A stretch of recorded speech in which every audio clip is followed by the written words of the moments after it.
What started as a routine appearance on Real Time with Bill Maher quickly spiraled into one of the most talked-about interviews of the year.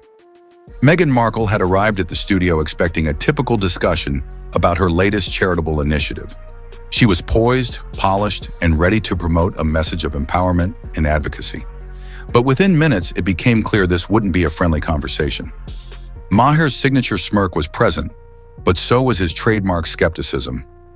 Instead of softball questions, Meghan found herself under scrutiny from the very beginning. The tension was immediate, and it only escalated with each exchange. Maher began the interview by highlighting what he called an inconsistency in Meghan's messaging. "You've been vocal about your desire for privacy," he said, "but also seem to give interviews every few weeks. How does that work?" Meghan responded by saying there's a difference between choosing when to speak and being exploited by tabloids. Maher wasn't satisfied. He pushed further, suggesting that her media appearances contradicted her stated desire to live a quieter life. The audience laughed nervously. Meghan remained composed, but it was evident she hadn't expected such direct confrontation on a platform usually friendly to her narrative. Maher then zeroed in on Meghan's phrasing from past interviews, particularly her use of the term "my truth." He asked whether truth was now subjective or if facts still mattered. Meghan tried to explain that experiences can be seen differently depending on one's perspective. But Maher cut in to point out that while perspectives may vary, objective facts do not. The crowd shifted in their seats. The debate quickly became philosophical, but it also served to underline Maher's growing impatience. He accused Meghan of hiding behind semantics to deflect accountability, a claim that visibly irritated his guest. The conversation intensified when Maher brought up the Oprah Winfrey interview and the serious allegations Meghan and Prince Harry made against the royal family. He asked if they had any actual evidence to support those claims. Meghan responded defensively, saying their experiences were real and valid. Maher wasn't satisfied. "You made global accusations that impacted reputations," he said. "Doesn't that come with a responsibility to back it up with proof?" Meghan's voice sharpened. She asked whether Maher expected her to secretly record private conversations. Maher didn't flinch. "At least then we'd have something other than vague references," he replied. Then came the moment that changed the tone completely. When Meghan mentioned race and how women of color are often forced to defend their experiences more than others, Maher audibly muttered, "Here we go." The audience gasped. Meghan's demeanor changed instantly. She accused Maher of dismissing racial bias and perpetuating harmful narratives. Maher shot back, saying that playing the race card to deflect legitimate questions was becoming a worn tactic. The exchange became sharp and personal. Meghan stood her ground, saying her experiences were rooted in lived truth, while Maher insisted that emotion couldn't replace accountability. Maher then shifted the focus to Meghan's lifestyle.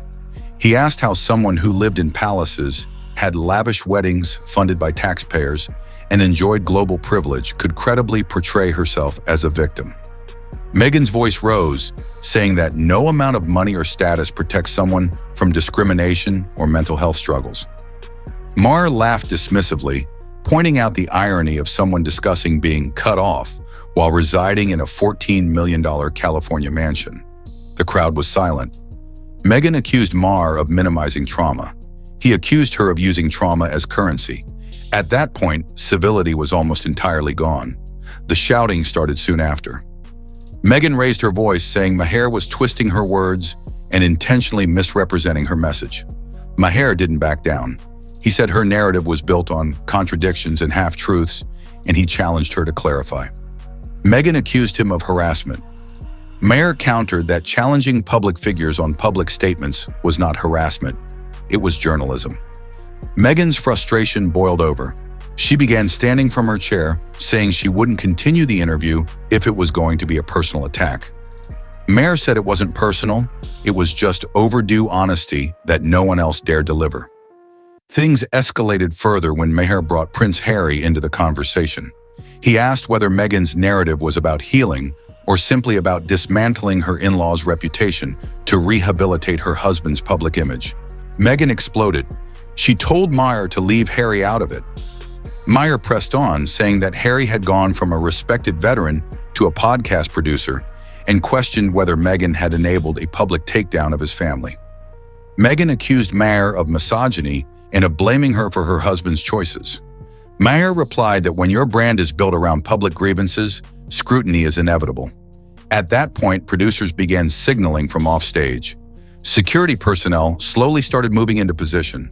Meghan, red-faced and visibly shaking, tore off her mic and began gathering her belongings.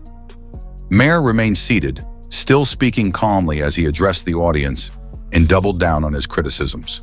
The show's atmosphere had completely changed. This wasn't entertainment anymore. It was emotional, raw, and bordering on hostile. Staff stepped onto the stage to intervene. The audience remained silent, stunned at how quickly things had unraveled. The show was no longer in Maher's control. It was in damage control mode.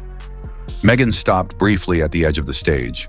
She turned to Maher one final time and said he had no idea what it meant to live in her shoes. Maher replied that she had no idea how tired people were of her story. She accused him of using his platform to bully others. He said she used hers to silence criticism. Neither one conceded a thing. Then Meghan walked off, security behind her, leaving behind one of the most divisive and uncomfortable exchanges in late-night television. Bill Maher watched her go, unmoved, and turned to address the stunned audience.